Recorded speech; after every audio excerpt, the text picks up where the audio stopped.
Change of Buses by David Dunford. Yes, been travelling this bus route for years and years. Number 42 it was.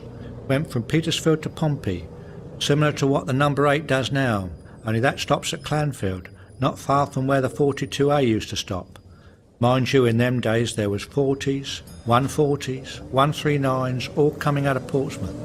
Sometimes they even put on relief buses. There was also a tram down to Pompey. Portsdown and Hornby Light Railway it was called. Bit before my time, but it ran for about 30 years. Bit of the track still visible at Waterlooville, I believe. Finished at the top of the hill, didn't come as far as here. People used to come out on it for a walk in the woods on a Sunday afternoon. But later on in the war they used the bus to come out here and escape the Blitz, camping in Hornby overnight and then going back in the morning. This stop here is called the Anchor because there used to be a pub of that name where those flats are. Did well in the war with the campers it did, because the bus station was just over the road. Mind you, before that it was down by the Ship and Bell. Beautiful buses they were.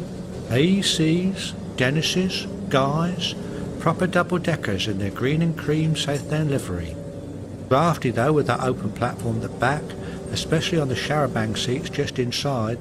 The conductor must have been frozen on cold winter mornings standing on the platform. They ran in all weathers though. Used to grind up Portsdown Hill fully loaded. You thought they'd never make it, but they always did. Easy to hop on and off as well. Then they got Leyland Atlanteans in the 60s, with sliding doors at the front. Based in Brighton the firm was, ran for years. The main bus garage round here was at Hilsey though. Big place. Buses drove straight in when they'd finished. That's another block of flats now called Southdown View. Nice of them to remember the name. You always had to wait there while they changed drivers and collected the money and that. Real palaver it was. You could sit there for ages. Then after you got going again you came to the Green Posts. Another old Portsmouth boozer. Been in there a few times. Named because it marked the city boundary in days gone by. Apparently north of there was all marshland. Makes you think, doesn't it? G.A. Days had a place just past it. Big builders in Portsmouth they were. Bus went alongside the place. Very long frontage it had. Mind you, I liked the red corporation buses. They had a depot in North End. The buses had Portsmouth motto, Heaven's Light, our guide, on their side. Star and Crescent Moon too, part of the city's coat of arms, goes back years to Richard the Lionheart, I believe. Early on some of them were trolley buses. You always had trouble at Bradford Junction with them, because they would lose their trolley there and the conductor had to get out and put it back with a long pole. The place was dark with wires. Of course, corporation buses were cheaper, but they only went as far as Cosham, so you had to get a Southdown from here. They had conductors too, with leather satchels for the money, but on Southdown they gave you nice yellow tickets, not like the scraps of paper you got on red buses. Sometimes inspectors got on too, and heaven help you if you didn't have a ticket. There was smoking upstairs and a sign at the front saying no spitting. Unbelievable really, how things change. The buses are much nicer now, not double-deckers, but leather seats, nice and warm, and they've got that internet thing the youngsters all use. Mind you, they're a lot dearer, all right for us with a bus pass of course. They went straight through North End, round into Kingston Crescent where the old police station was, and into Stamshaw, past the Air Balloon pub. Always wondered why it was called that. Must be a reason. There was another pub just past it with a sign outside saying, "This sign hangs high and hinders none. Refreshment take and then jog on." Something like that anyway. Used to fascinate me. Last time I looked it was still there.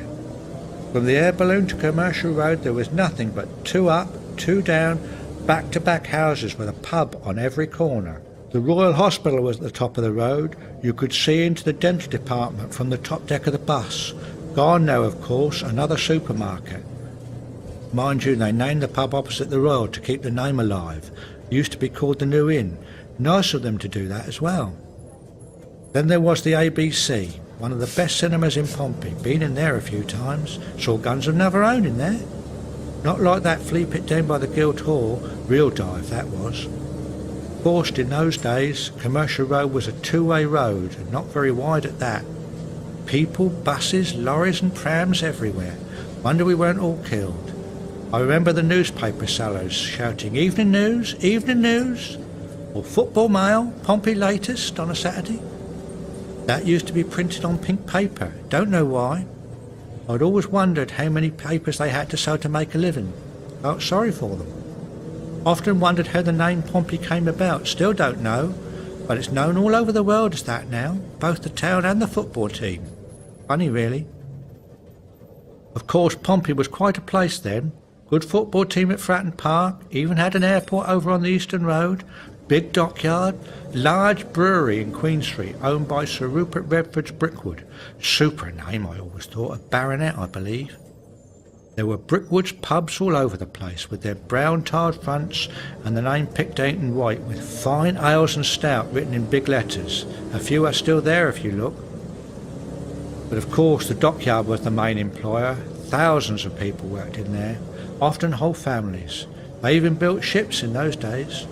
The bikes pouring out of the dockyard gates at dinner time and in the evening was a sight to behold. Hundreds and hundreds of them. The cars used to just give up and let them pass. All the big shops were in Commercial Road.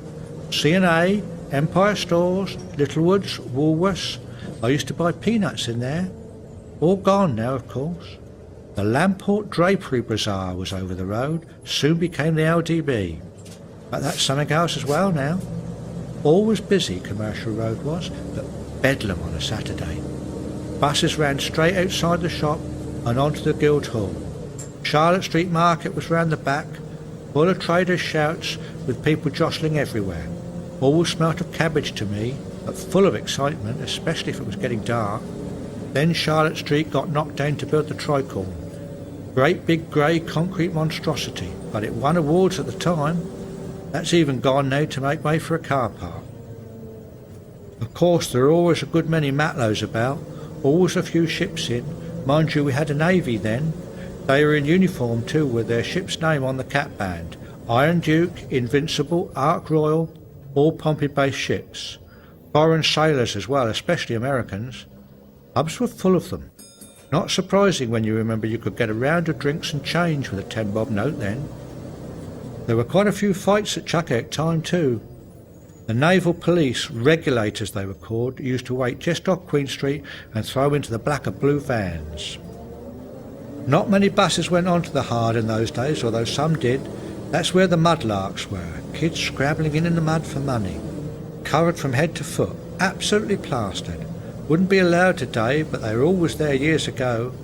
The 42 went on past the town station though. Dark and dingy place that was, still black even though the steam trains had long gone. Much better now. Then on to Billy Manning's Fun Fair and along the seafront to South Parade Pier.